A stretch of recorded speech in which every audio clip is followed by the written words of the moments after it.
Bonjour, donc dans ce petit tutoriel, nous allons parler de comment déplacer sa bibliothèque iMovie donc vers un support externe, hein, donc un disque dur externe. Donc c'est très simple. Pour commencer, donc il faut savoir que par défaut, iMovie enregistre la bibliothèque donc dans le répertoire vidéo de votre disque dur local. Donc pour ce faire le déplacement, donc vous voyez ici que j'ai une librairie qui fait 23 Go, hein, donc ça peut aller bien au-delà. Donc moi, pour gagner 23 Go sur mon disque dur, donc je vais faire copier, et ensuite je vais aller sur mon disque dur externe, voilà, donc qui est formaté au format macOS, hein, donc le format de partition macOS, donc il est exclusivement dédié à mon ordinateur. Donc on va sur la librairie data, voilà, et on n'a plus qu'à coller l'élément. Donc moi je vais pas le faire ici parce que je l'avais déjà fait au préalable, parce que ça prend quelques minutes quand même pour copier ces 23 Go. Donc ensuite, eh ben, il faut se rendre dans iMovie, et donc aller dans l'onglet fichier, voilà.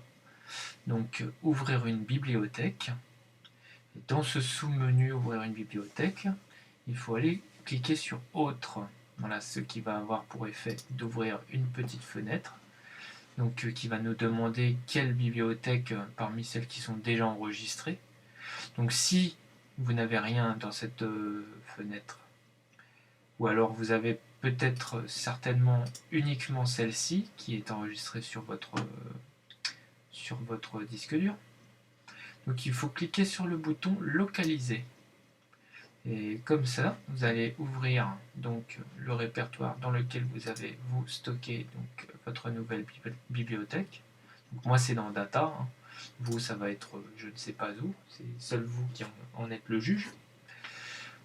Donc il suffit juste de cliquer sur ouvrir. Donc moi je ne vais pas le faire encore une fois parce que ça a déjà été fait. Et ensuite la bibliothèque s'ouvre sur le côté. Donc ce que je peux faire éventuellement c'est vous montrer voilà. Donc avec la bibliothèque que j'avais sur mon disque dur local. Voilà, comme ça vous allez voir un petit peu ce que ça va engendrer sur le côté. Voilà, vous voyez que donc, le logiciel charge et qu'il y a une seconde bibliothèque qui s'ouvre juste en dessous en fait. Voilà, avec les mêmes fichiers. Hein. De toute façon, puisque c'est la même bibliothèque, ce sera les mêmes fichiers. Donc ensuite, il ne vous restera plus qu'à fermer l'une des deux. En fait, voilà, fermer l'une des deux. Parce qu'on ne peut pas fermer les deux, c'est soit l'une soit l'autre, et ensuite le logiciel il réouvrira par défaut la dernière qui était ouverte en fait. Si à ce stade vous ne savez pas laquelle des deux fermer parce qu'elles portent le même nom, et ben, il vous suffit tout simplement de faire un clic droit sur le nom de la bibliothèque et puis de faire afficher dans le Finder. Voilà. Comme ça vous allez exactement savoir de laquelle il s'agit en fait. Par exemple moi la première, c'est celle qui est située dans le répertoire vidéo de mon disque dur local. Donc c'est celle que je ne veux pas garder. Donc j'ai plus qu'à faire clic droit, fermer la bibliothèque. Et donc elle est fermée maintenant, il n'y en a plus qu'une qui s'affiche. Donc je peux encore vérifier en faisant toujours afficher dans le Finder qu'il s'agit bien de celle-ci, vous voyez.